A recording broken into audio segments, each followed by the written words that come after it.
Ayat yang kelima ni adalah kemuncak kan. Saya sebut kemuncak. Kita kata ayat yang paling memberi pengharapan lah. Bukan saja kepada Nabi, tetapi kepada kita semua ni yang sedang membaca Al-Quran ni. Kemuncak dia Allah kata, dan kelak wala saufa yu'tika rabbuka fatarda.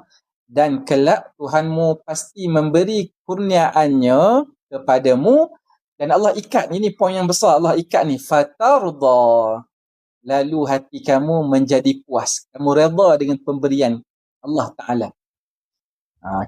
Itu kita dah bincang panjang. Saya ringkaskan saja.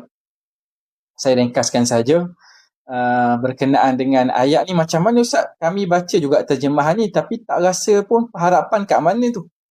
Sebab sebagian ulama' kata ayat yang kelima ni adalah ayat yang paling luar biasa dari sudut memberi pengharapan kepada orang yang membacanya.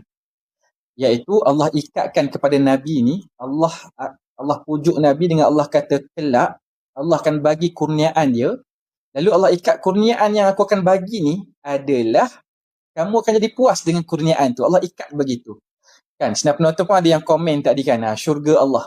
Betul lah. Maknanya kata kita dalam kepala kita Nabi akan dapat syurga Allah. Tapi bila Nabi masuk syurga seorang-seorang, umat dia tak masuk lagi, adakah fatarda? Adakah Nabi jadi puas dah ketika itu? Kita dah baca beberapa riwayat sebelum ni, saya tak nak panjangkan dah. Cuma secara ringkasnya, kalau Nabi masuk, umat dia belum masuk lagi, bermakna tak praktikal lagi ayat ni. Mustahil Allah mungkiri janji, mustahil. Jadi macam mana Nabi jadi puas ni? Bila Nabi masuk syurga, umat dia masuk juga syurga.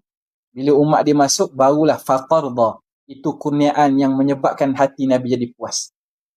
Jadi kita tahu, nak dapat syafaat Nabi supaya kita termasuk umat Nabi yang masuk syurga ni, pastikan tidak melakukan syirik. InsyaAllah kita